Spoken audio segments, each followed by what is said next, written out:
Buenos días o buenas tardes, según el horario en que estén escuchando este video. Es un gusto comenzar nuestra 10ª sesión del, ya podemos decir, tradicional Seminario de Religión, Ciudad y Espacio Público. Ya vamos por nuestro tercer año de encuentro con los más destacados investigadores del campo de las ciencias sociales de la religión en Latinoamérica. En este caso, tenemos el gusto de tener con nosotros al doctor Felipe Gaitán Alcalá de la Universidad de La Salle, México. Felipe, es un gusto tenerte con nosotros en este espacio que organizamos en dos proyectos: Habitar la Ciudad, Habitar la Diversidad, relación entre espacio y creencia de Ciudad de Buenos Aires, y el proyecto Ciudad Vivida, Diversidad Religiosa en Ciudad de Buenos Aires, de el programa de estudios de religión vivida en Argentina de nuestro Instituto de Investigaciones de la Facultad de Ciencias Sociales de la Universidad Católica Argentina. Más largo, imposible. Así que bueno, Felipe, un gusto tenerte con nosotros y bueno, acá Pilar va a contar una breve referencia de tu trayectoria. Gracias, Felipe, por participar. Muchas gracias a quienes nos están escuchando por YouTube y a quienes nos van a acompañar en las grabaciones. Felipe Gaitán es sociólogo e investigador de la Universidad de La Salle en México, como dice San Martín. Es doctor en Ciencias Sociales con especialidad en Sociología por el Colegio de México, maestro en Ciencias Sociales por Flaxo, México, y licenciado en Sociología por la Universidad de Guadalajara. Actualmente se desempeña como profesor investigador en la Universidad de La Salle y es miembro del Sistema Nacional de Investigadores. Es miembro también de nuestra Asociación de Ciencias Sociales de la Religión de América Latina. Sus líneas de trabajo se centran en cultura política y pluralismo religioso, la laicidad y la secularización, así como en teoría social contemporánea. Además, bueno, tiene una larga trayectoria de intercambio académico y consultivo vinculado a estudios de la religión y sociedad en América Latina, y una larga trayectoria también de publicaciones en medios nacionales e internacionales. Así que muchísimas gracias, Felipe, por participar. Al contrario, Pilar, Juan, Alejandro, Martín, me da muchísimo gusto que me hayan invitado a este seminario de larga data creo que es un referente, no creo, es un referente en América Latina para entender estos procesos en la ciudad, lo sagrado, el tema del espacio público que nos ha ocupado los últimos años. Y sobre todo agradezco esta oportunidad lo que va a presentarles el resultado de un proyecto que tiene una segunda fase en este momento. Una segunda fase que tiene que ver con la cuestión de marcadores urbanos seculares con ciertos elementos de religiosidad y lo que vendría siendo también el tema de los antimemoriales, que en México han estado sucediéndose por los diferentes hechos que hemos tenido a lo largo de este tiempo. Y les comento un poco, me voy a permitir compartir con ustedes la presentación. Eh, Va a ser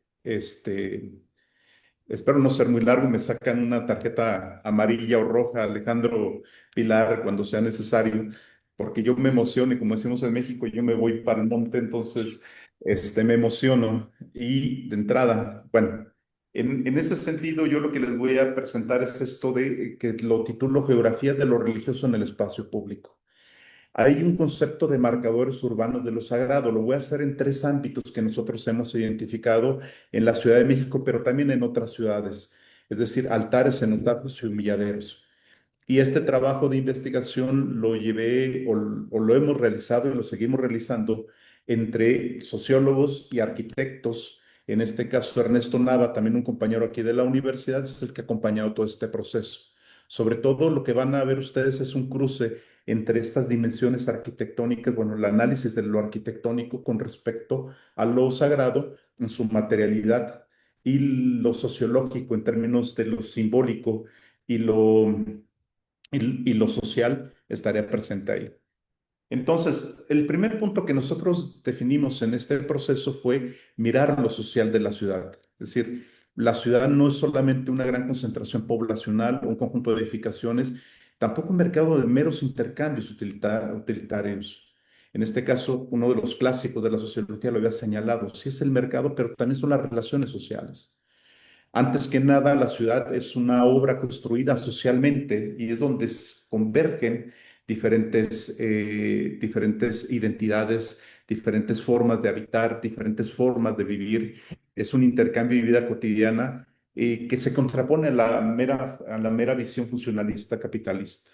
Esto lo tomo de Lefebvre y de alguna manera lo marca. Y él lo dice en términos, en este caso, del derecho a la ciudad. En este concepto de la ciudad no puede ser uniforme o no puede ser solamente algo funcionalista. Y en ese derecho a la ciudad hay una distinción entre lo público y lo privado, el interés anónimo y lo comunitario, las diferentes formas de expresarse. Y en ese sentido, lo que nosotros hemos marcado es que no existe ciudad sin representaciones objetuales desde el cual aprendemos el mundo social.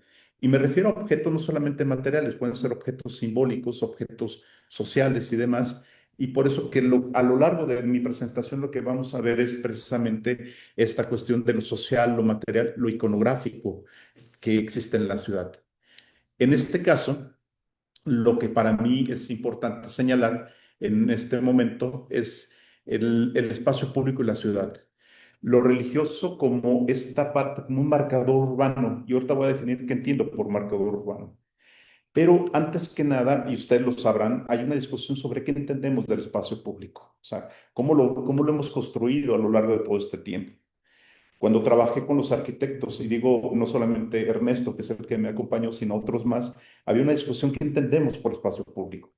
Para él era esta parte de la calle, era esta parte donde podían definirse, planificarse, establecer pautas, no solamente de movilidad, sino también de proyección de lo que se quería socialmente. Y en este caso llegamos a un punto de convergencia. En este caso, concebimos el espacio público como este espacio donde todos los intereses convergen y son visibles. Hay creencias y prácticas sociales compartidas. Compartidas no significa que estén de acuerdo, significa que pueden estar en conflicto y en tensión permanente. Y una característica del espacio público es que se caracteriza por su accesibilidad universal y por el tema de la propiedad común, es decir, este espacio compartido que se tiene. Y esto va a ser importante porque el momento que nosotros empecemos a hablar de altares, cenotafios, humilladeros, esto va a ser parte de que esa propiedad común, a final de cuentas, también tiene nombre y apellido. Entonces, vuelvo a recuperar a Lefebvre, que en este caso dice que el espacio público en la ciudad es aquel que es producido socialmente desde una triada. Lo que se percibe, es decir, la práctica, lo que se concibe, se planifica y lo vivido, cómo se apropia en este sentido. Y aquí viene una gran distinción, porque una de las cosas, y discutiendo también con los abogados, decían, es que el espacio público es un espacio que se concibe de todos y todos somos responsables de él. Pero en América Latina, particularmente en México y en la Ciudad de México más, el espacio público se concibe distinto. Y como es un espacio de todos, entonces no es de ninguno. Y por lo tanto, de ahí que puedo hacer propio lo que es de todos.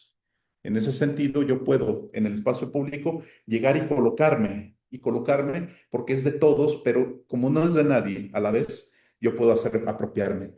Y lo podrán ver quien conozca la Ciudad de México o las ciudades en América Latina en general, pero la Ciudad de México es muy evidente.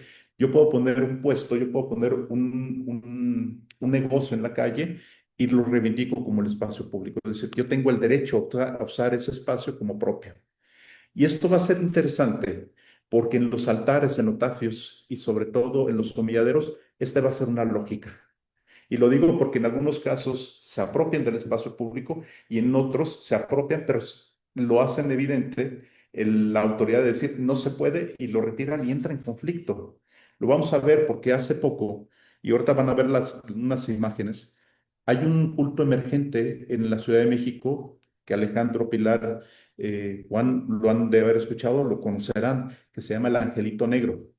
El Angelito Negro es esta idea del diablo mexicanizado, que no es demoníaco, es más bien alguien más, un compadre que está ahí, que se viste de charro, que lo visten de vaquero, y que hasta hace poco se mantenía en espacios cerrados, en casas, pero resulta que lo colocaron en el espacio público, hicieron un altar en medio de una avenida, tomando un camellón, hicieron una fiesta, llevaron mariachi, llevaron globos y hicieron la gran fiesta. Bueno, esto pasó una noche, al día siguiente estaba destruido. Y destruido no por los vecinos, destruido por la autoridad que dijo que no se podía. Pero a unos metros sí había un altar de la Virgen de Guadalupe que no pasaba nada. Entonces, ahí depende quién se apropie de ese espacio público. Y este es un concepto que va a ser interesante porque En los cenotafios va a tener una característica muy peculiar. Y bueno, en este caso, lo que vamos a ver son estas miradas que tienen que ver desde la arquitectura y la sociología sobre la ciudad. Ah, dice Paul Ricoeur, así como una historia configura el tiempo, la arquitectura configura el espacio, dándole sentido a la ciudad.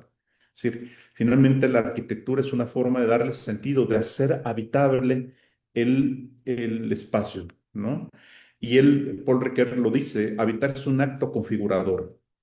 Y lo dice, el habitar es una operación de configurar que traslada lo que a veces es inextricable o inexpugnable por una cuestión comprensible. Nos apropiamos del espacio. Pero en ese sentido del habitar, aquí aparece la tragedia de todo esto, la tragedia geométrica le llama Kohlhaas. Kohlhaas es un arquitecto que escribe un pequeño texto que se llama Las ciudades genéricas o los espacios basura también. Dice Kohlhaas en 2014 que la ciudad ya en la modernidad es una ciudad genérica, es decir, se reproduce de manera geométrica sin ninguna distinción. Son las mismas casas, son los mismos centros comerciales, son las mismas calles, no hay nada que lo distinga. Y él señala algo interesante. Dice, así como las viejas ciudades pueden tener una referencia, el casco colonial, las pirámides, incluso dice, las pirámides son una referencia, en la ciudad genérica no aparece nada de esto. Puede desaparecer y no pasa nada, porque es genérica. Se reproduce como fractales, pero a la vez que se reproduce, lo fragmenta. Entonces, uno puede ir a una ciudad y puede encontrar lugares tan parecidos y tan iguales que no sabe en realidad dónde está. Y esto pasa con los centros comerciales. Son una cuestión, un patrón estándar que se repite a lo largo de las ciudades. Pero también, y aquí viene lo interesante, es que Kohlhaas también dice que la ciudad genérica produce espacios basura. Y los espacios basura no son otra cosa más que lugares desechables. Son lugares que se van a transformar en cualquier momento y sin ningún sentido.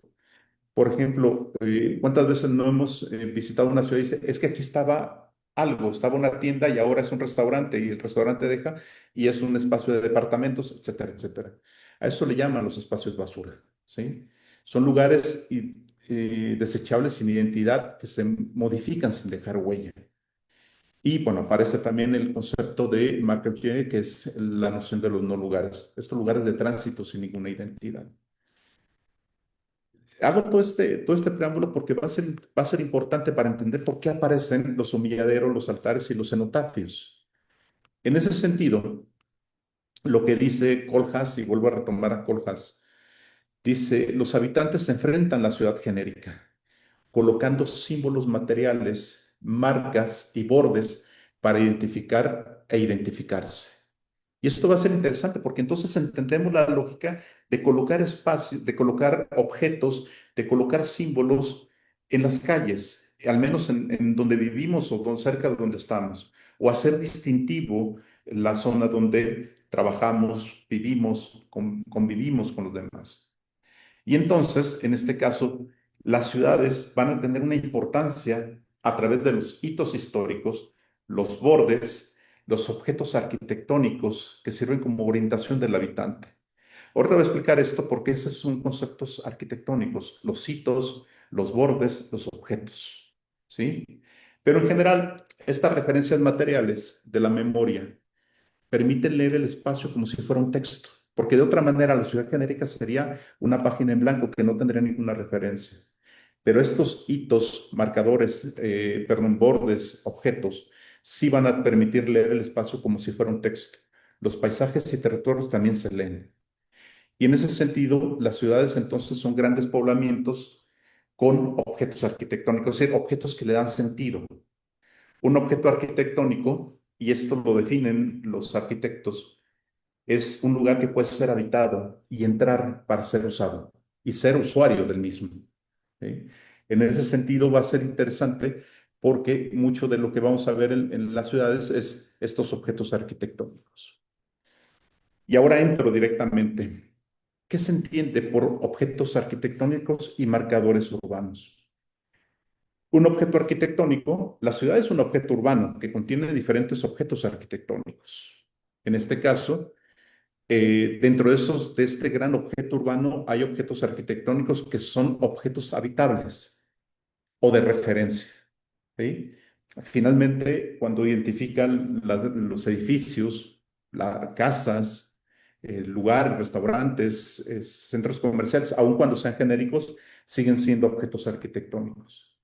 Pero hay que entender que dentro de esos objetos arquitectónicos hay escalas. Y las escalas hay uno que es el básico, el más pequeño, que son los artefactos. Son aquellos que son móviles, que pueden ser desplazados, pueden desaparecer o pueden aparecer. En este caso, por ejemplo, un artefacto es poner un señalamiento vial y se puede quitar o puede permanecer. Incluso en el caso, podemos poner una jardinera, perdón, unas macetas en la calle y ese es un artefacto, porque entonces se puede quitar o puede permanecer o lo podemos modificar. Se vuelve flexible en el espacio. Los muebles pueden ser móviles o fijos. Regularmente los muebles son fijos en muchos sentidos. Es decir, un mueble puede ser digamos, en este caso, una casa misma puede ser un mueble porque no puede ser movible, puede ser modificable, pero no puede ser movible. Las capillas son muebles al final de cuentas. Y los arquitectónicos, en esta escala, los arquitectónicos ya tienen una escala mayor. No se pueden mover, son fijos, ocupan el territorio. ¿Sí? Y esto lo voy adelantando. Los artefactos regularmente son los cenotafios, porque se pueden mover. Los altares pues, son muebles, pueden ser fijos o no, pero los que no se pueden mover son los humilladeros. Y ahorita voy a explicar eso. En este caso, como marcadores urbanos, lo que tenemos son esta parte, se le llaman mojones, como marcadores territoriales, es decir, marcadores que delimitan un territorio. Puede ser que cuando entre uno a una ciudad diga bienvenido a, y entonces sabe que es un mojón que está marcando. Cuando pasamos, por ejemplo, en este caso, ustedes en Buenos Aires, pasan de Buenos Aires al Río de la Plata, hay un mojón que dice dónde termina y dónde empieza. En la Ciudad de México las alcaldías están divididas por eso. Y esto en términos religiosos va a ser importante, porque va a marcar territorios y va a marcar espacios. Hay hitos, construcciones representativas, referencias simbólicas. El obelisco en Buenos Aires es un hito histórico. Aquí el Ángel de la Independencia. En México, en la Ciudad de México, la Basílica de Guadalupe es un hito histórico. Pero estoy hablando de gran escala. Hay hitos históricos, hay hitos urbanos, hitos arquitectónicos que marcan perfectamente. Imagínense cuando alguien que ustedes invitan a alguien a su casa y dentro de su espacio hay un hito que es un referente que todo el mundo conoce, ¿sí? Oye, no te vayas derecho, ahí está una iglesia, la iglesia de San Martín de Porres o está un centro comercial, se vuelve un hito de referencia, o sea, que permite ordenar y orientarse en el espacio. Y están también los bordes. Los bordes son estas cuestiones que dividen, que son marcadores, que pueden ser avenidas, que pueden ser calles muy precisas, o sea, calles muy emblemáticas que permiten ordenar el espacio. Entonces, tenemos a los objetos arquitectónicos en la escala y tenemos estos marcadores urbanos que van a ser importantes. Entonces, como ven, sí aprendí algo de arquitectura con los compañeros arquitectos, entonces, y ahorita lo vamos a ver en lo sagrado, que es lo que más me interesa a mí mostrarles. Pero antes de entrar a eso, me interesa decirles que desarrollamos una estrategia metodológica para abordar lo sagrado en la ciudad y empezamos a tener al creyente como cartógrafo de lo sagrado en la ciudad. Es decir, tuvimos esta parte de entrevistas de referencias, de preguntarles lo que significaba que nos orientaran, porque el cartógrafo, el creyente como cartógrafo, interpreta, produce, relaciona con lo sagrado con lo explícito o lo invisible.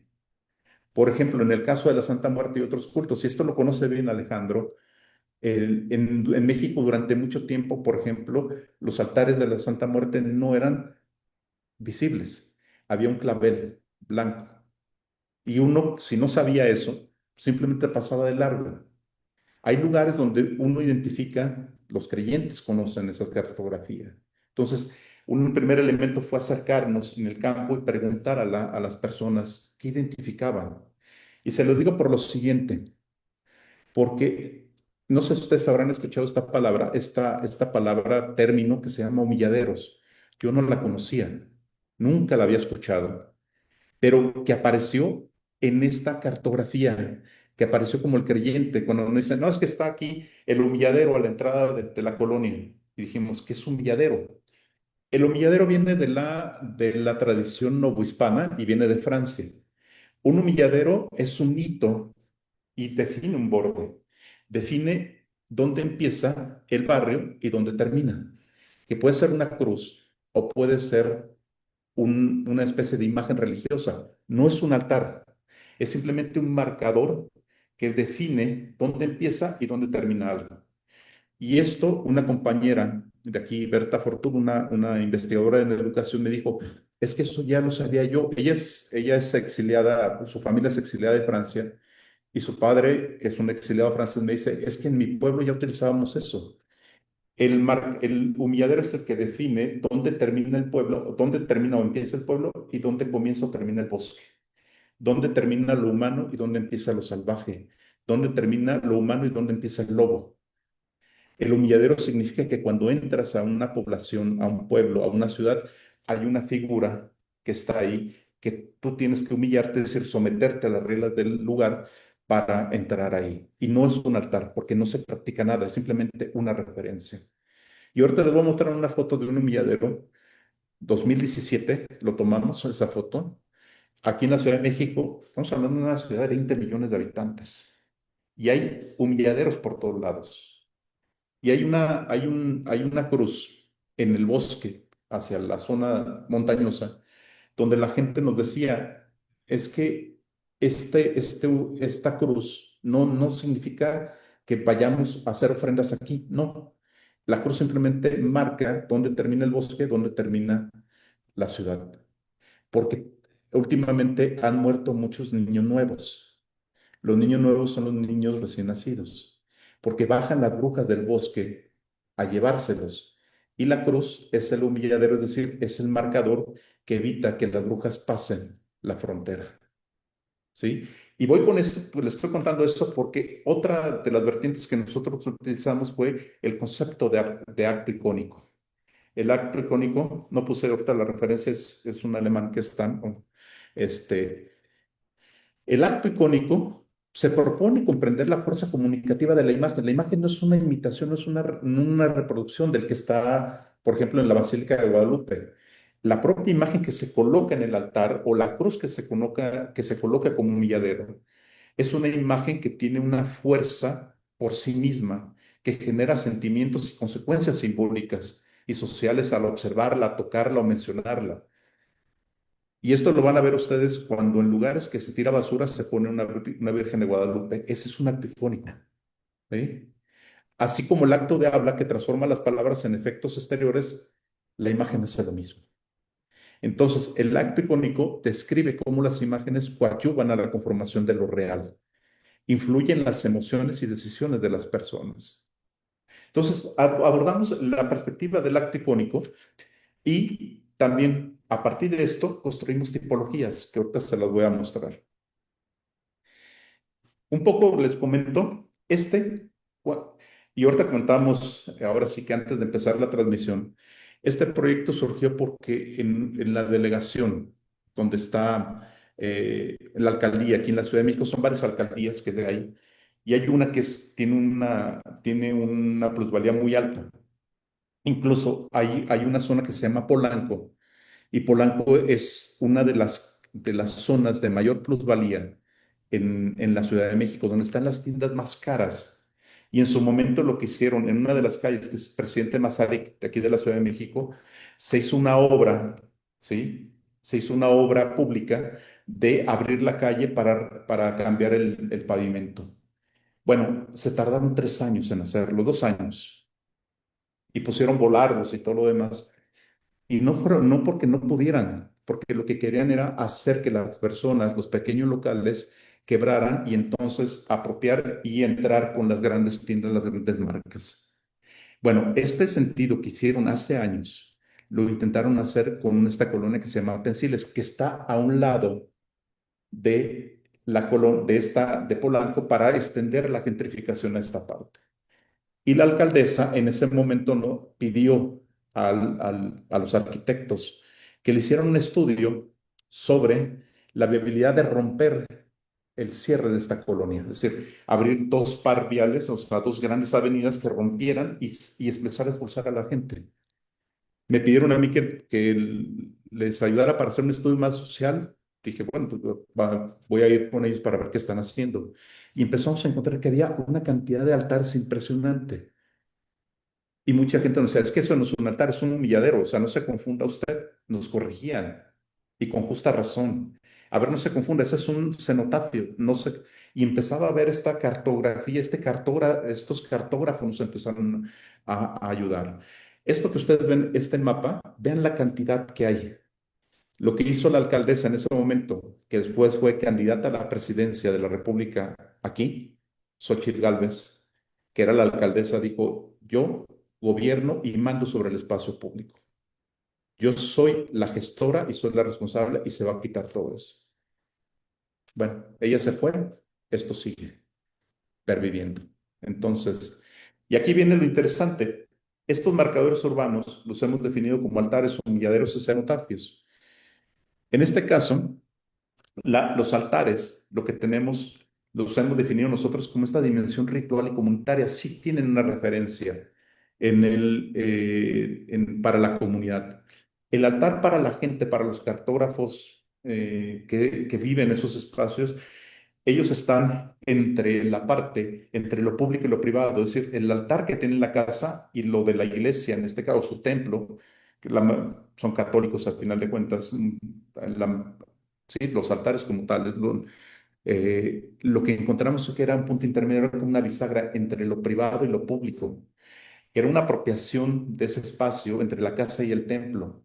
Pero aquí viene lo interesante, y en el mapa, no viene aquí, pero se puede ver en el mapa, todos estos están en medio entre el templo y los que lo pusieron. Es decir, es un punto intermedio. Yo no necesito ir hasta la iglesia, sino puedo tener ahí a la mano y en el espacio público estos altares.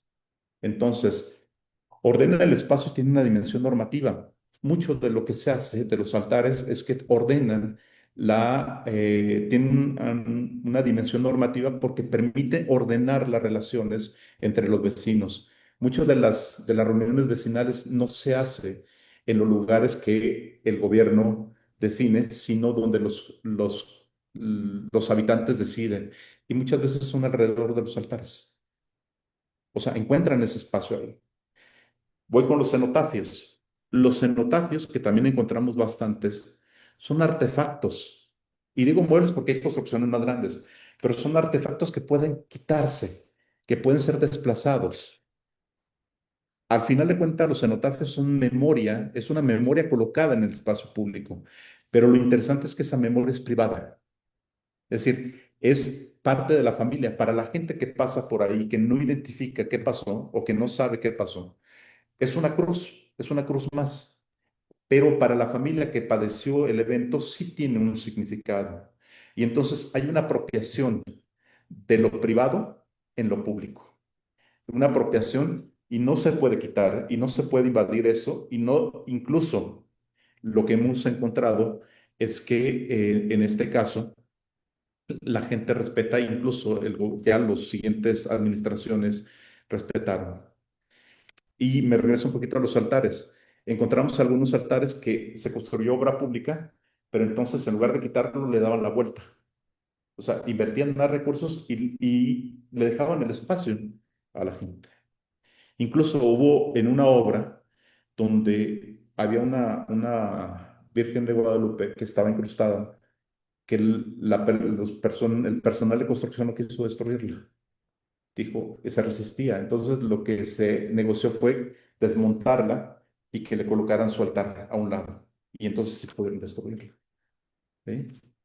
Y hay testimonio de eso del arquitecto, porque el arquitecto que me dio eso se enfrentó a esta situación. Dijo, gasté más, pero tenía que evitar un conflicto.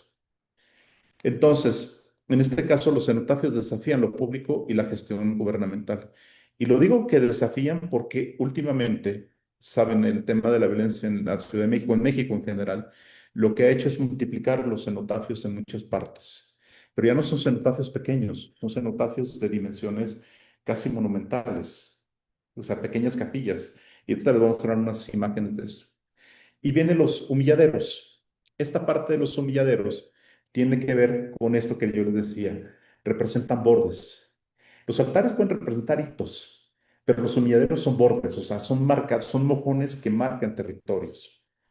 Y esto que les decía es la distinción entre lo humano y lo salvaje, entre el organizador del espacio, pero también entre un nosotros y ustedes, porque quien entra y no es del barrio, inmediatamente se identifica, pero aparte está el marcador que les señala que está entrando en un territorio que no es de él, aun cuando vaya uno en tránsito, que nos pasó a nosotros como académicos investigadores ahí, decían, oigan, fue cuando nos dijeron, ¿vieron el humilladero?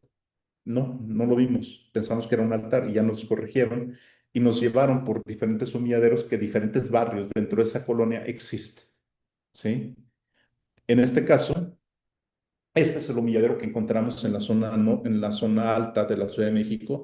Usted se fija, no tiene mayores elementos, es una cruz con flores, pero no sirve para otra cosa, está en una intersección. Hacia lo de su lado izquierdo empieza el bosque, hacia abajo ya empieza la colonia que está ahí. Y lo decía muy claro, es para evitar que las brujas bajen y se lleven a nuestros niños nuevos. ¿Sí? Y allá aparecían otros, aparecía la Virgen de Guadalupe, etcétera, etcétera, pero que no se realiza ningún elemento ritual, nada, o sea, simplemente es un marcador que está ahí. Esto que les pongo aquí son cenotafios. Este pequeño, casi siempre uno identificaba este tipo de cenotafios, pero empezaron a crecer de este tipo. O sea, ya es prácticamente, uno pensaría que es un monumento, pero está aquí, en medio de la calle. De hecho, este está en un centro comercial igual que este. Este es un cenotafio. En su momento, los gobiernos municipales intentaron retirar estos cenotafios, pero los deudos empezaron a agredir a estos que querían quitar a los trabajadores municipales. Estos son los altares. Perdón, Felipe. Los ¿Perdón? cenotafios, digamos, serían cruces o con pequeñas construcciones que dejan el recuerdo de gente que murió ahí, digamos. Exactamente. Ahí como memorial, como lo dejan en memoria de, pero en este caso solamente la familia lo manda a construir y sin ningún permiso ni nada, o sea, simplemente llegan y lo instalan. Este que está a su mano izquierda se hizo en el estacionamiento de un centro comercial, que se supone que es privado, pero bueno, ahí lo colocaron, ¿Y ahí qué había pasado, digamos, te acordás? ¿Sabes? O sea, hay tantas flores y cosas. ¿sí? Y de hecho es una estructura, las flores se colocan, hay una estructura metálica y sobre eso colocan las flores, ¿sí? ¿Y ahí qué Entonces, pasó? ¿Cómo qué pasó en ese lugar, sabes? ahí hubo el asesinato de un líder del narcotráfico local y ahí lo mataron y la familia decidió construir ese cenotafio en ese Oh, lugar. ok. Entonces, y Anda a ese es, sacarlo. Si exacto. era de un narco, anda a sacarlo. Ujú. Y si se fijan, el otro, el del medio, es muy pequeño, o sea, simplemente es una referencia. Pero ya esa parte tan pequeña ya no es lo que está prevaleciendo ahorita, ya son más grandes y más. Incluso hay como pequeñas mausoleos que lo hacen. Y hay algo interesante con los cenotafios. Son como tumbas, pero sin el cuerpo. O sea, simplemente es una tumba que es un referente que está ahí. Y aquí van a encontrar ustedes en los altares esto. Este es de la Santa Muerte, tú ves aquí. Es una construcción, es como una capilla, pero es un altar. O sea, aborda casi la mitad de la calle y a un lado está el San Juan Tadeo y del otro lado está la Virgen de Guadalupe. Es como con todo respeto, pero es como tener el mercado ahí, el mercado de lo religioso, tienen las tres y son altares y se reúnen ahí. O sea, los que cuando se reúnen, esto es en la entrada de los pensiles. O sea, no son humilladeros, pero son altares donde se reúne la gente. Ahí hay altares más pequeños que son estos, y este es el del Angelito Negro, que lo habían construido una noche, si ustedes se fijan, globos y demás. No se alcanza a notar mucho la imagen, pero aquí está. Y al día siguiente, esto es lo que quedó. Estos son trabajadores de la alcaldía que lo quitaron. Al día siguiente, sin decir agua abajo. Y los periódicos lo dijeron, cuando corren al diablo de su casa o el chamuco lo desplazan, ¿no? Le dieron su boleto del metro, algunas publicaciones decían, le dieron su boleto del metro al diablo. porque lo sacaron de ahí. Y voy con esto también. Bueno, les voy a presentar ahora una tipología. Tenemos los humilladeros, los altares y los cenotafios. Y aquí viene lo interesante. Dentro de estos, sobre todo en humilladeros y altares, no hay cenotafios en esta tipología. Hay diferentes situaciones o funcionalidades de los propios humilladeros y altares. Hay aquellos que son preventivos, que intentan ordenar, prevenir y organizan el espacio, por ejemplo, basura, callejones, parques y demás. Hay aquellos que son correctivos, que frente a una tragedia o algo que se suscitó en el lugar, en la comunidad, en la colonia, se coloca un altar, como para decir, no vuelve a ocurrir.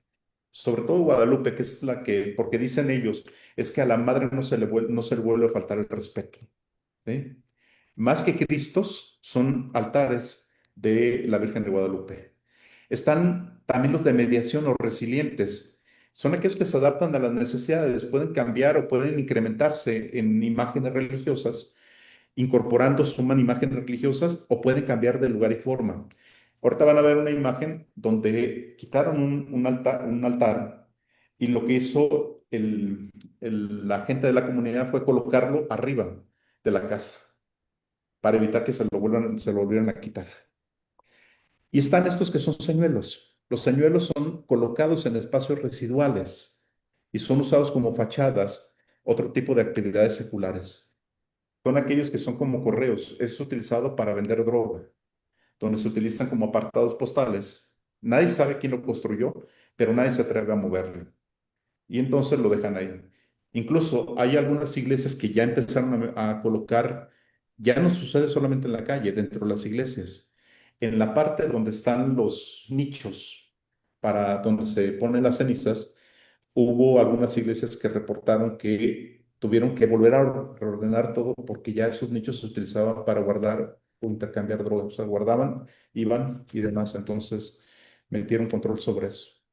Y están los alegóricos. En este caso, son dioramas o maquetas de gran tamaño que abarcan casi la calle completa y que, bueno, no se puede estacionar, no puedes transitar, son calles muy pequeñas, etcétera, etcétera. Voy a mostrarles algunos. Estos son los resilientes. Vean ustedes, aquí estaba el altar en la parte derecha y acabaron colocándolo arriba de la casa. Ahí sí ya no se pueden y lo empotraron dentro de la casa porque entonces ya el gobierno de la ciudad ya no pudo quitarlo. Entonces le llamamos resilientes. Están que son los preventivos, ¿sí? Recibo ofrendas, no basura, y lo dice así con todas sus letras. Estaban pensando ahí todavía construir el altar, pusieron la manta, pero van a construir, están cooperando para construir el nicho propiamente. Y están estos que son los señuelos. Particularmente del lado, fue el de la Virgen que fue uno de los que atraparon. Colocaron una toma clandestina de gasolina donde extraen y colocaron la imagen de Guadalupe. En este caso está pintada, pero había una donde era la imagen como tal. Y era curioso porque veíamos a la Virgen de Guadalupe arriba de una patrulla llevándosela a la cárcel. Entonces, porque había estado involucrada en el huachicol. En huachicol se le llama acá a la extracción ilegal de gasolina. Entonces, pero y este otro, nos comentaron que no nos metiéramos, o que simplemente pasáramos y tomáramos una foto porque eso era muy riesgoso, precisamente porque ese es el apartado postal para el tema de las drogas. Por eso le llamamos el señuelo, ¿sí? Porque no, nadie se hace responsable de esto. Y este es el diorama o alegórico. Ese es el tamaño de que se va incrementando cada vez. Y este más que altar nos dijeron que era un humilladero porque marcaba perfectamente la creencia de todos los que estaban ahí. ¿Sí? No, no son altares, más bien un humilladero, pero bueno, esa es parte de la imagen que está aquí. Y voy cerrando mi presentación. ¿Cuál es la hoja de ruta que nosotros tenemos? Estamos ahorita trabajando un tema sobre los marcadores urbanos, en este caso seculares. Uno de ellos, por ejemplo, tiene que ver con las bicicletas blancas que se colocan en las ciudades. Entonces, estamos trabajando con eso. Estamos trabajando con los antimemoriales también. En este caso, lo que vimos necesario platicando con la gente de los urbanistas y los arquitectos era que es necesario emplear la mirada sobre la dimensión arquitectónica, no social, arquitectónica de esta parte de lo sagrado. Perdón, ¿qué serían las bicicletas blancas? Las bicicletas blancas se colocan sobre todo en un poste o se colocan donde se atropelló a alguien que iba en bicicleta y es una forma de protesta, pero también se coloca como un pequeño altar. Y entonces se pinta una bicicleta de blanco para hacer memoria de que ahí fue atropellado y ahí murió un ciclista por parte de un automovilista. Pero lo curioso es que cuando se coloca esa bicicleta que puede estar colgada en un árbol o en un poste, terminan poniéndole flores, incluso Cristos. Cosa que era un cenotafio secular, termina siendo religioso. Y la otra es que, en este caso, lo que tenemos que ver es, hemos encontrado mucho estos stickers y pegatinas. Los stickers son estas calcomanías que se colocan en la ciudad, que las colocan, que son muy rápidas, son efímeras, pero que se ha dado en las ciudades y lo hemos visto, incluso en Buenos Aires, la vez pasada que estuve, vi muchísimos por ahí por el lado del Congreso, pero que tenían motivos religiosos, o sea, o motivos mágicos. Santa Muerte aparece San Muerte, bueno, allá con ustedes. Aparece también la Virgen de Guadalupe. Y un estudiante de aquí, de la UNAM, hizo su tesis sobre sus pegatinas y stickers, más como un ámbito artístico, pero encontró muchísimo de lo religioso y me preguntó, ¿qué hago con esto? ¿Cómo lo puedo analizar? ¿Sí? Y entonces dijimos, bueno, tenemos que abordar esta parte, porque parece efímero. Y ojo, no son ni mueble, no son ni artefacto y no son objeto arquitectónico. Se colocan sobre artefactos, se colocan sobre muebles o se colocan sobre objetos arquitectónicos. ¿Qué significa eso, a final de cuentas? ¿Sí? Y la otra de los antimonumentos también. Aquí en la Ciudad de México se han colocado 3 o 4 antimonumentos, las mujeres que luchan, donde se quitó al Cristóbal Colón y se colocó una imagen de una mujer en posición de protesta, pero que terminan siendo sacralizados en muchos sentidos. La muerte de los 43 normalistas que impactó el tema mexicano, también se colocó un antimemorial, etcétera, etcétera. Es decir, hay elementos que empiezan a reproducirse como grandes hitos. Los hitos históricos, que son los que marcan, tienen una referencia, son más importantes que los memoriales oficiales, pero tienen una dimensión sacralizada de la protesta social. Y prácticamente con eso yo terminaría. Pilar, Alejandro, Juan, José, Juan, perdón. Este, ya te lo cambiando, ya te ando rebautizando, Juan. Entonces, este texto, todo lo que estoy hablando viene mucho más amplio en este texto que publicamos junto con Hugo Suárez, Cecilia Delgado, Karina, en este libro que se llama Estudiar el fenómeno religioso y caminos metodológicos. Es un apartado que habla sobre los cenotafios, altares y humilladeros. Y aquí está la liga. Y si quieren consultarlo mucho más amplio, porque ahí se hace un tratamiento mucho más amplio de lo arquitectónico, de lo que yo puedo exponer aquí, será interesante que lo puedan leer. ¿Sí? Y con eso prácticamente concluiría. Muchísimas gracias. Muchísimas gracias, Felipe. Más que interesante. Normalmente lo que hacemos ahora es, dice algunas palabras Alejandro y después hacemos algún comentario más para darte un espacito más. Si alguien nos está siguiendo bastante gente online, si alguien tiene ganas de comentar por YouTube o hacer alguna pregunta, también después la compartimos con Felipe. Bueno, no sé, Ale, si tienes algo para comentar. Sí, no sé, la verdad que está complicado porque por un lado está buenísimo porque nos dio muchos conceptos, ¿no? Y definiciones que permiten, sí, estoy así, que permiten, que nos ayudarían, digamos, a hacer nuestros propios análisis, ¿no? O sea que ya esta diferenciación entre cenotafios, humilladeros y altares está súper buena. Y sobre todo está muy buena también la tipología de los marcadores religiosos. Eso me pareció sumamente buenísima y da para pensar, ¿no? O sea, mm, porque es complicado, porque acá es donde, digamos, los tres tipos, ¿no? de cenotafios, humilladeros, altares, medio como que, bueno, se confunden o se mezclan en relación con la función que estarían cumpliendo.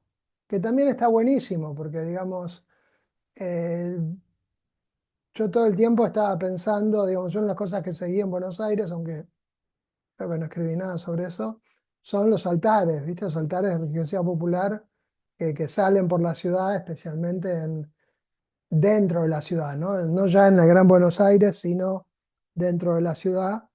Eh, y hay una cantidad de estas funciones que no sé si existirían acá, de la misma forma que tampoco sé si existen humilladeros en Buenos Aires, ¿no? Entonces digo, hay una cantidad de cosas que están súper buenas porque tu análisis abre puntas, ¿no? Teóricas, conceptuales y también de datos empíricos de comparación para entender mejor lo que podría estar sucediendo en Buenos Aires, de acuerdo a tus conceptos que nosotros no necesariamente usamos los mismos, y a la vez te permite ver las diferencias, porque hay muchas de las cosas que suceden en México que no estarían pasando en Buenos Aires, ¿no? Que no sé si es que no pasan o es que no pasan porque no las vemos de acuerdo a tu concepto teórico, digamos, ¿no? Pero yo creo que muchas de las cosas no pasan, algunas sí, otras no. Em, pero está buenísimo, porque además yo lo que calculo, bueno, lo de los señuelos, que yo sepa, bueno, puede ser, ¿no? Que suceda también lo de los señuelos en ciertos altares, sobre todo en villas y en barrios marginales, y como no está suficientemente estudiado en Argentina, esto esté sucediendo y no sabemos porque nadie se metió en los altares de la villa, ¿no? O sea, y quizá la gente en ciertos lugares sea más discreta, ¿no? Y no solo no te diría no te metas ahí, sino que ni siquiera querría hablar de esos temas, ¿no? Entonces uno no se enteraría porque no está esta, creo, no sé, yo tampoco trabajo en villas, así que no sabría. Es una pena que Juan Martín se fue porque él sí trabajó, hizo un trabajo en villas con Ana Suárez, con Ana Lourdes Suárez. Pero bueno, nada, digo, aparte me parece bueno porque esto de las funciones también uno puede ver la dinámica, ¿no? Porque un mismo altar o cenotafio o lo que fuera puede pasar por distintas de estas funciones, ¿no? Lo que está bueno. Yo una de las cosas que siempre quise hacer y nunca hice es esto de la vida de estos altares en el espacio público, porque uno ve que crecen, disminuyen, se abandonan, desaparecen, digo, eso es una... Yo tenía una dirigida que iba a estudiar un poco eso y al final no lo pudo hacer, pero en Buenos Aires también hay una rica vida de altares en los espacios públicos y me muero por hacer una comparación con México, digamos. Yo me acuerdo siempre acá, típico comentario, ¿no? De cientista social diletante. Un taxista me dijo, pero una vez que me tomé un taxi en México, me quedé sumamente impresionado, porque el tipo medio como que me contó que los distintos barrios se identificaban por las distintas fiestas religiosas que hacían, ¿no? Entonces como que, bueno, en tal barrio, en tal fecha se hace la fiesta religiosa, que es la fiesta religiosa del barrio, y en otro barrio se hace digamos, lo religioso muy claramente marcando el territorio, ¿no? Que acá en Buenos Aires yo no conozco que suceda así con esa potencia, ¿no? Entonces, bueno, nada, me parece, no sé, me parece sumamente interesante. Quisiera creo que sobre todo me parece que lo bueno es que son conceptos y perspectivas que nos permiten profundizar en aspectos de la religiosidad argentina que están poco estudiados y que con estos conceptos, digamos, nos ayudaría a verlo mejor. Me encantó también la última parte, lo de la sacralización de la protesta. Eso es sumamente importante y ahí también habría que ver diferencias entre Buenos Aires y México. Digo, tenemos que hacer más cosas comparativas. Digo, está bien, esto está bueno porque viene, habla Felipe, ¿no? Pero digo, hacer cosas como realmente comparativas. Lo de las bicicletas está buenísimo. Yo te pregunté qué era porque, digamos,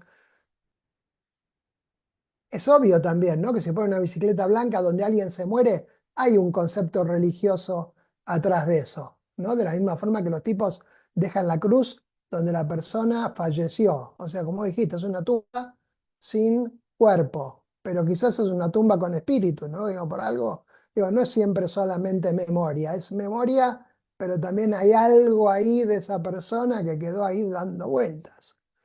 Y con las bicicletas lo mismo, ¿no? Y está buenísimo. Y es obvio que, bueno, sí, después le van a meter flores, después le van a meter cristos y fácilmente se pasa de una cosa a la otra, ¿no? Pero está buenísimo. Y sobre todo esta idea de la sacralización está buena porque la sacralización, digamos, es un concepto que uno puede a veces sobreutilizar o sobreextender, pero a la vez es algo súper interesante porque sucede, digamos, ¿no? Entonces, lo único que uno podría o debería hacer es definir un poco mejor qué entiende por sacralización y como niveles de sacralización que seguro que hay, ¿no? Porque un nivel de sacralización es mira, este monumento, este contramonumento, no lo toques porque es nuestra idea de lo que debe estar en el espacio público.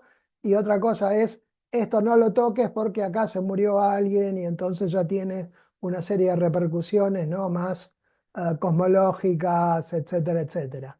Entonces, bueno, nada. Eh, ¿Qué puedo decir? Me encantó el trabajo tuyo, lo había visto, el de cenotafios y los humilladeros y eso. Ah, y otra cosa que me llamó mucho la atención es esta tipología, parece que entonces es una tipología folk, digamos, cenotafio, humilladero, digo, son cosas que en México la gente las entiende, porque yo creo que acá en Argentina otra diferencia sería que como mucho tendríamos altar o santuario y nadie sabría lo que es un humilladero y probablemente nadie del pueblo, de los nativos, sabría lo que es un cenotafio, tampoco, ¿no? Pero bueno, nada, te aseguro que me pareció súper interesante para pensar nuestra realidad y bueno, quiero ver cuando publiques esta primera parte que hablas, cuando dijiste que parte ya está en el capítulo del libro, pero me parece que es súper rico y que nos va a dar, va a ser de gran utilidad para todos los que estudiamos la religión y los usos más, digamos, popular, ¿no? Que yo en Argentina es muy claro que, por ejemplo, en plazas y eso siempre hay altares que los hace el gobierno y siempre tienen símbolos católicos, generalmente alguna virgen, y después están los altares que hacen las personas, ¿no? Que siempre está el Gauchito Gil, San La Muerte, probablemente alguna virgen también, pero digamos, hay una diferencia muy marcada entre los marcadores religiosos oficiales y los marcadores religiosos populares, digamos, ¿no? Nada, bueno, gracias Felipe, me encantó, va a ser sumamente útil. Eh, Veremos qué pasa con el angelito negro, si siguen destruyendo los Sí, altares o no. exacto. Ahorita estoy escribiendo un texto, luego se los mando sobre el angelito negro, que no es la parte demoníaca, sino es la parte más humana, pero luego vemos sobre eso. Es No, interesante. claro, pero ahí está, es interesante porque, digamos, yo una de las cosas que dije una vez cuando, solo para vanagloriarme cuando me invitaron como conferencista en la RIFREM, fue que, bueno, acá tenemos a San La Muerte, pero la presencia pública de San La Muerte es infinitamente menor a la presencia pública de la Santa Muerte en México, ¿sí? Por más que San La Muerte es una devoción importante y que está creciendo, su expresión en el espacio público no está permitida en la medida en que sí está permitida la de la Santa Muerte. Y generalmente cuando aparece, aparece en altares del Gauchito Gil, en un costadito, atrás del gauchito, o sea, aparece pero siempre de una forma, son pocos los altares, digamos, dedicados a San la Muerte en el espacio público y sobre todo son chiquitos, siempre, ¿no? Pero bueno, el angelito negro parecería que está marcando también un límite para lo posible en México, no importa cuál sea el significado que los devotos le dan al angelito negro, como vos decís, ¿no? El compadre, una cosa más humanística, no es el mal absoluto, pero ya la simbología, como pasa con San la Muerte acá, la simbología hace que eso sea inaceptable en el espacio público, por lo menos por los próximos X cantidad de años, porque todo se modifica. Pero bueno, nada, me pareció, digo, o sea, pareció interesante porque a veces uno en México cree que no hay límites, ¿no? Para lo religioso. Yo creo que no hay límites. Y bueno, sí, también los hay. Martín, no sé si tenías un comentario vos y después leo varias preguntas que tenemos de YouTube y que dejó también Juan Martín y alguna que tengo yo. Bueno, dale. Gracias, Felipe, por la charla. Te agradezco la participación. Y acá me quedaba con varias cosas, voy a nombrar algunas nomás.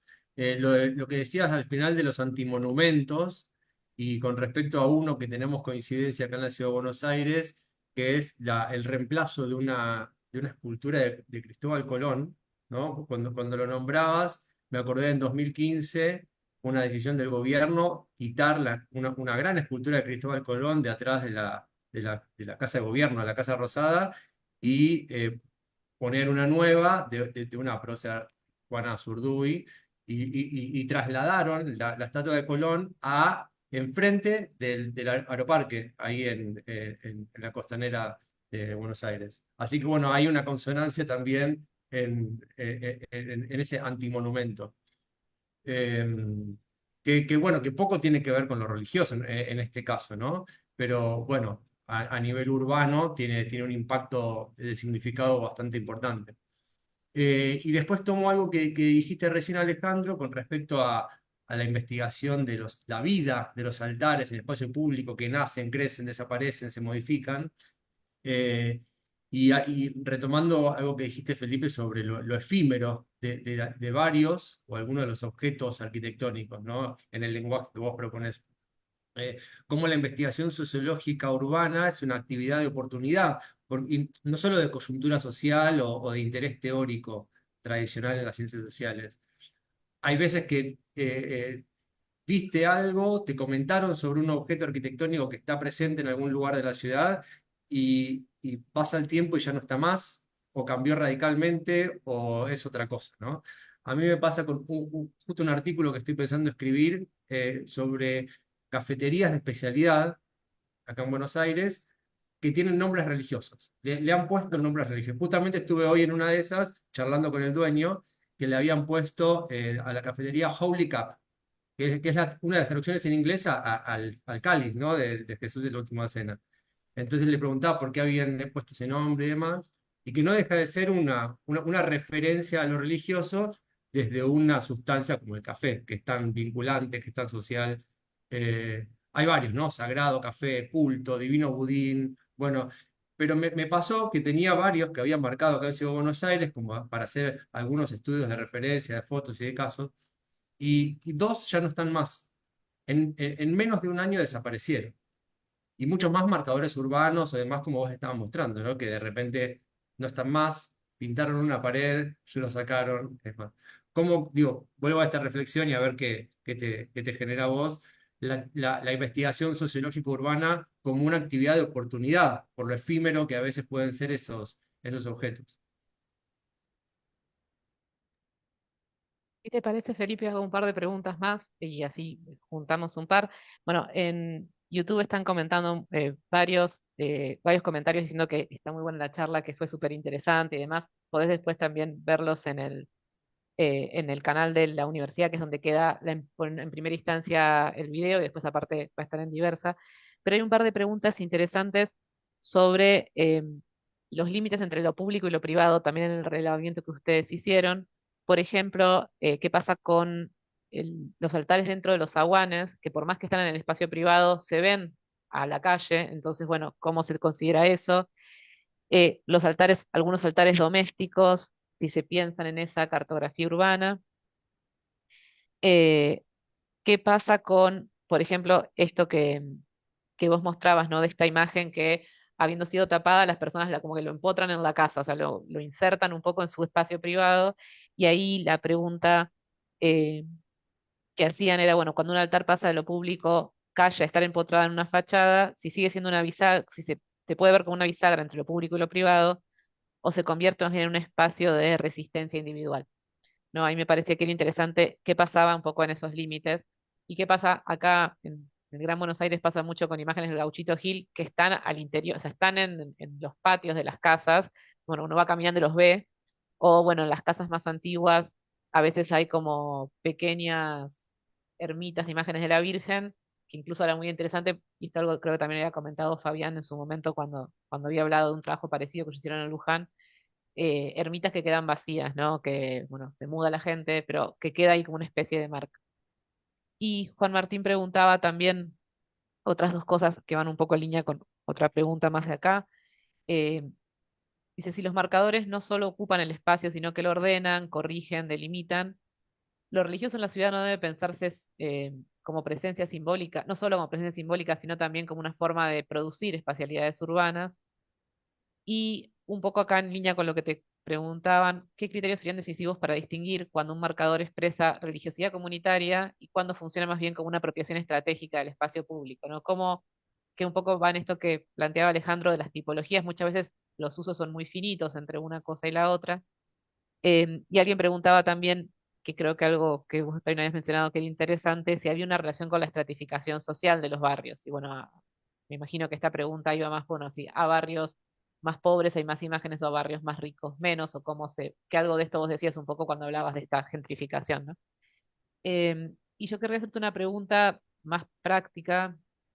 De primero mencionar que aparte de que me parece súper interesante el trabajo, en estos seminarios que venimos haciendo, empezamos a ver como puntos de comparación re interesantes esto, ¿no? En investigaciones que no han hablado entre sí necesariamente, pero en esto que mencionabas de la resistencia de los constructores, lo presentaban también Rodrigo y Marcela cuando hablaban de levantar una calle a principios del siglo XX para crear, o sea, levantar templos para construir una calle, bueno, y eso, empleados que decían yo esto no quiero saber nada, muchos de estos trabajos dialogan mucho bueno, con el trabajo de Hugo, pero también con Fabián Flores acá en Argentina. Y ahí yo tenía una pregunta más metodológica, que va también en línea con lo que decía Martín. ¿Cómo hacen, o sea, cómo hicieron para relevarlo? Digo, ustedes contaban con un equipo de gente grande, eran ustedes dos en el auto dando vueltas porque eso también es un desafío, ¿no? Sobre todo con estas cosas más efímeras que quizás están hoy y mañana desaparecieron.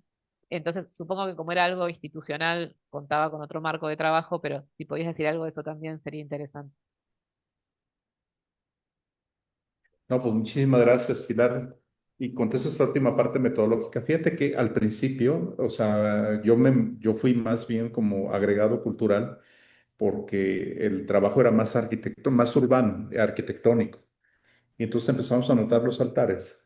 Y yo empecé a señalar que había un problema, que no podía quitarlos así simplemente por una cuestión de normativa, de normatividad municipal. Y entonces la alcaldesa en ese momento dijo, hagan un relevo. Y lo que hicimos nosotros fue que nos apoyamos con los chicos de arquitectura, porque ellos empezaron a hacer un barrido precisamente en eso. Pero ellos simplemente registraban, lo que nosotros pedíamos eran que registraran fotografías y demás, y nosotros ya íbamos a aquellos que eran como los que podrían ser significativos y platicábamos con la gente. Algunas veces era problemático porque la gente los veía con desconfianza. Entonces, ya íbamos nosotros y una estrategia, y eso Alejandro lo sabe mejor que yo, llegamos a un puesto de comida y empezamos a comer y empezamos a platicar con la gente, pero de manera informal, así como díganme qué pasa con eso. Y jalábamos el hilo y empezábamos a tener ese recorrido. Era muy complicado. Ahorita lo estamos haciendo solos, o sea, estamos Ernesto y yo dando vueltas en el carro, literal. Por eso me reí, porque ahorita sí estamos en eso, no tenemos el apoyo. Pero estamos haciendo precisamente aquellos que son los más significativos, sobre todo identificando ese tipo de cosas, ¿no? Pero sí, o sea, el primero sí fue como con un apoyo institucional fuerte, el segundo ya no. Y precisamente es algo que señalaba Martín, lo efímero, porque muchas veces uno va y resulta que ya lo quitaron, entonces no tienes el registro. O la otra, empieza muy pequeño y termina siendo muy grande. Hubo el caso de unos limpiadores de parabrisas de cristales de autos ahí en una avenida, que empezó con una pequeña imagen y ahorita tienen prácticamente ocupado, digamos, un 2 por 2 metros, una construcción. No sé de dónde sacaron el dinero, es curioso porque eso implica recursos. Y sin embargo, bueno, lo hicieron y está ahí. Entonces, esta parte de Martín que dice de lo efímero, creo que también es establecer estrategias como de registro para aquello que puede desaparecer o puede expandirse, ya no es lo que habíamos hecho el registro. Y voy con algo que dice Alejandro y creo que esa es una parte que creo que va a ser importante. Lo retomo, Alejandro, y gracias por la aportación, porque fíjate que en este caso uno puede entender que hay humilladeros que no son, o sea, no son esencias. Cenotafios, altares y humilladeros no son esencias, sino que están en procesos constantemente de cambio. Hubo humilladeros que cambiaron a ser altares y altares que cambiaron a ser humilladeros. Entonces, y ese cambio nosotros no lo registramos. O sea, hasta ahorita que lo estás diciendo, Alejandro, lo teníamos así como en mente, pero no lo habíamos visto que pueden cambiar. Incluso los cenotafios. En el asesinato de varios líderes allá en Sinaloa e incluso en Michoacán, terminaron siendo altares dedicados y sacralizando a la figura que fue asesinada ahí. Entonces dejaron de ser cenotafios y terminaron siendo altares, que era lo que se temía ahora con el último suceso de este personaje Mencho, era que se pusiera en el lugar de su asesinato, bueno, desde su caída, se colocara un altar, no un cenotafio. Entonces había ese temor por parte de las autoridades y decían, no lo podemos prohibir. Entonces esa cuestión efímera me parece que es interesante, pero también esta parte, cómo transitan de un lado a otro, porque no son fijos. Y esto de los humilladeros, no sé, Alejandro, si en Argentina podría entenderse, porque es una herencia novohispana y francesa también. Porque esto que te digo del bosque y el pueblo, eso lo expresaba estos migrantes franceses. Porque decían, es que en mi pueblo, en Francia, en los Alpes franceses, ahí en las montañas, es lo que vivimos nosotros. Entonces, no lo sé si puede ser una expresión más de nuestra parte cultural. Yo te soy honesto, nunca la había escuchado y me sorprendió, o sea, lo primero que te topas es con eso. Entonces, no lo sé si puede ser o no.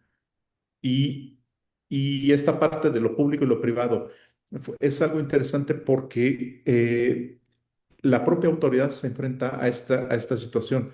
Lo digo por lo siguiente, allí en ciertas casas lo que vimos fue altares de la Santa Muerte empotrados en la casa hacia adentro, pero era como la ventana y daba el altar, uno lo podía ver y la gente se asustaba, decía, y la gente los vecinos decían es que quítenlo porque está prohibido y entonces decía la autoridad, no lo puedo quitar porque es un ámbito privado.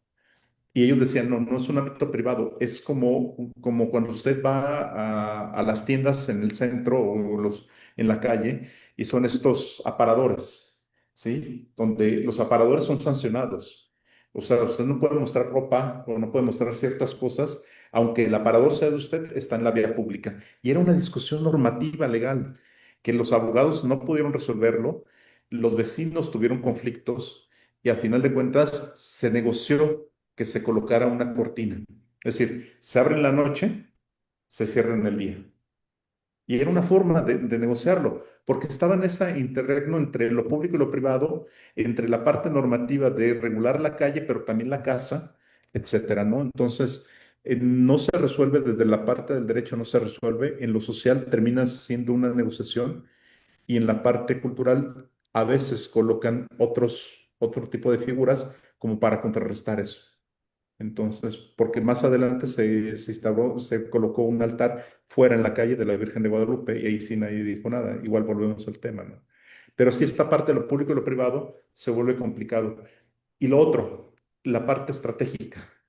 Esto que comentaba Juan, en algunos lugares, sobre todo en esta parte de la gentrificación, la gente comienza a estratégicamente colocar ciertas figuras religiosas, no son altares, pero ciertas figuras religiosas para evitar que haya una intervención pública, una intervención tanto de los arquitectos o en este caso del gobierno municipal para modificar eso. Entonces, como una forma de resistencia, no significa que no lo vayan a hacer, pero sí es una forma de resistencia frente a eso. Entonces, estratégicamente lo están utilizando. Más allá del señuelo que indiqué anteriormente, era una forma, sobre todo en el caso de Tacubaya, quisieron abrir un centro y en el texto está, en el centro, había un centro multimodal porque es una zona muy complicada de transporte público y querían arrasar todo eso, construir.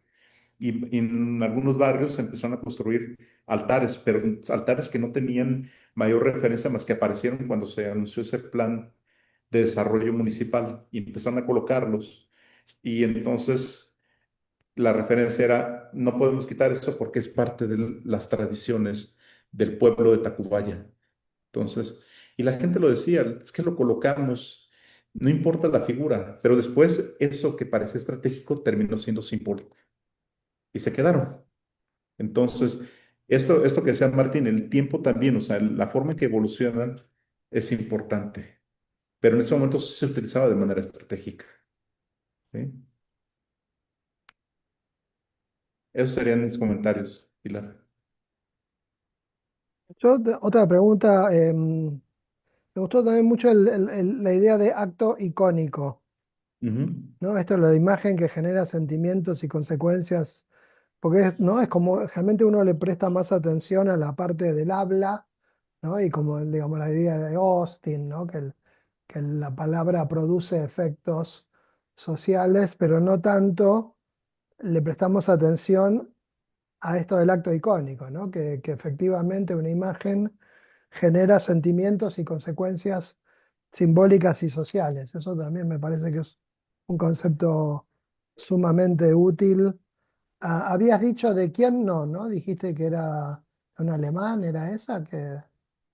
sí, quiero acordarme, déjame ver, a ver si lo voy a poner aquí, lo acabo de bajar, mira, es este texto que está aquí, el acto icónico, es Ah, mira, ¿sí?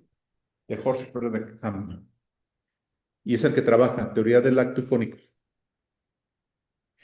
Y les voy a decir que yo lo descubrí de manera accidental con el arquitecto porque de repente andamos buscando algún material y bueno, nos llegó este texto.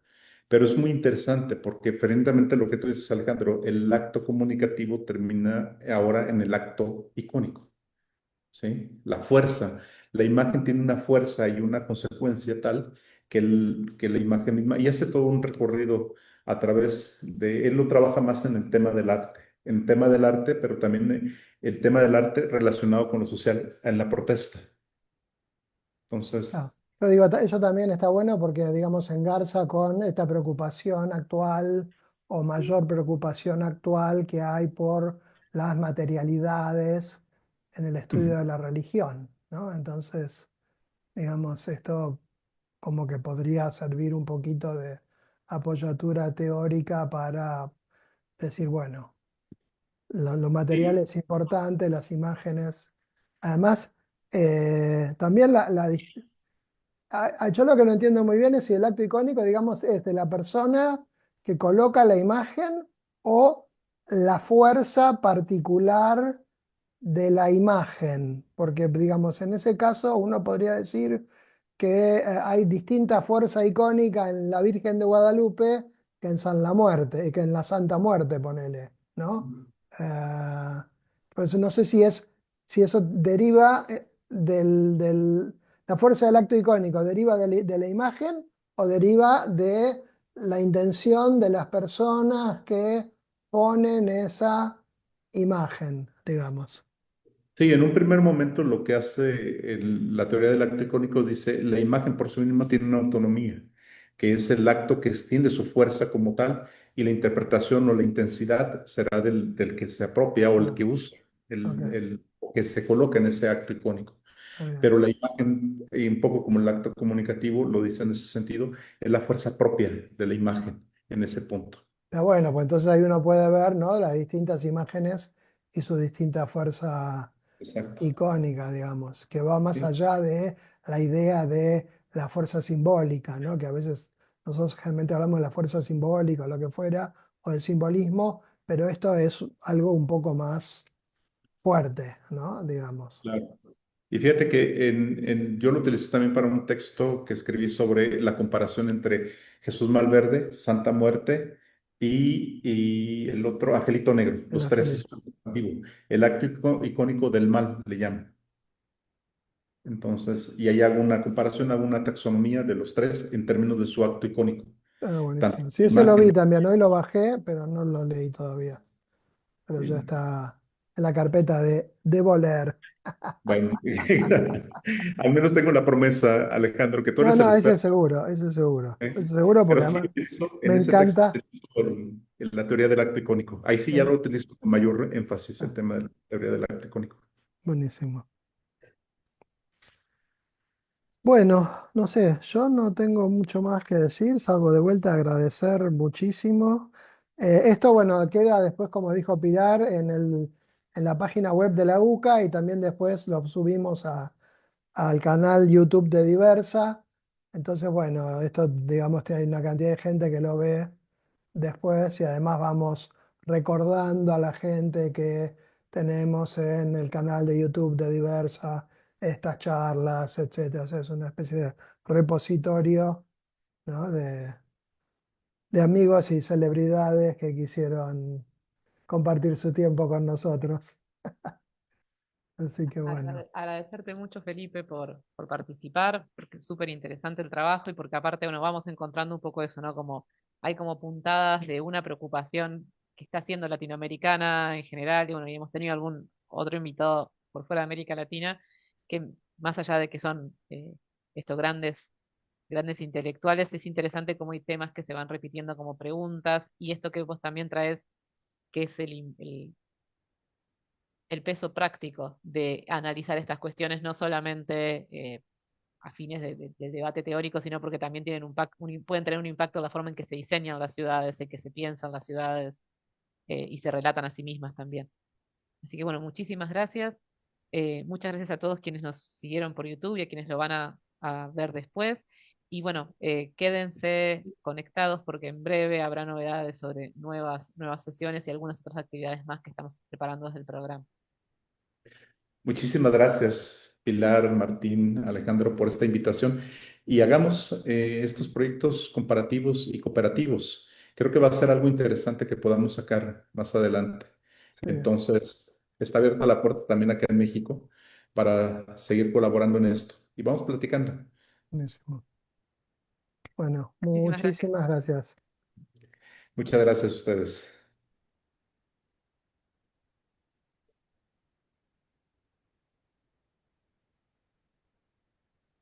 No sé si dejó de transmitir todavía.